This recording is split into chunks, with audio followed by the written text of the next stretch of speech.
আওয়ামী লীগ বাংলাদেশে নির্বাচন করতে পারবে না। আপনি তো একজন আওয়ামী লীগের ভোটার। আওয়ামী লীগ যত বাংলাদেশে নির্বাচন করতে পারবে না, তাহলে কি আপনার ভোটটা নষ্ট করবেন? না, তা করা যাবে না। আপনি একটা হিসাব করে দেখেন তো।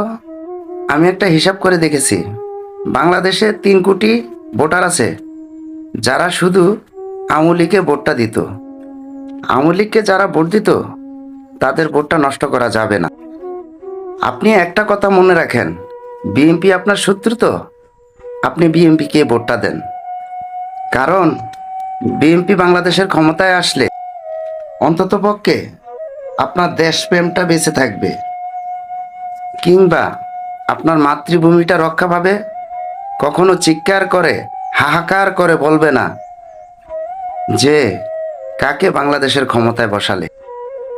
যদি কোনো কারণবশতে এই জামাত এই জামাত শিবির বাংলাদেশের ক্ষমতাটা হাতে নিয়ে নেয়, তাহলে যেমন লাঞ্ছিত হবে তখনকার 2 লক্ষ মা বোন, 30 লক্ষ শহীদ।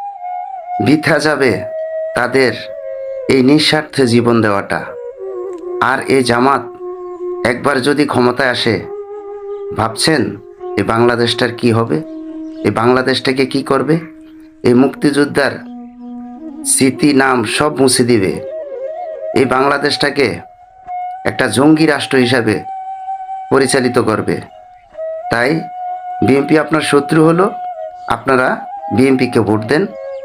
অন্তত পক্ষ 2 লক্ষ মা বোন, 30 লক্ষ শহীদের কথা চিন্তা করে আপনি আপনার শত্রু বিএনপিকে ভোট দেন।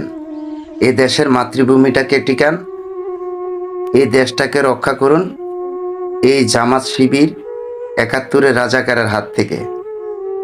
এই জামাত শিবির 71-এর রাজাকার এই দেশের ক্ষমতায় কোনো মতেই আনা যাবে না।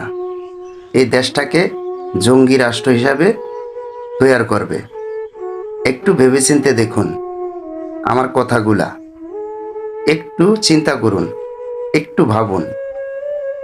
জন্ম যখন নিয়েছেন, মৃত্যু অনিবার্য, মরতে হবে। আপনি মরে গেলে আপনাকে এই মাটিতেই দাফন করা হবে।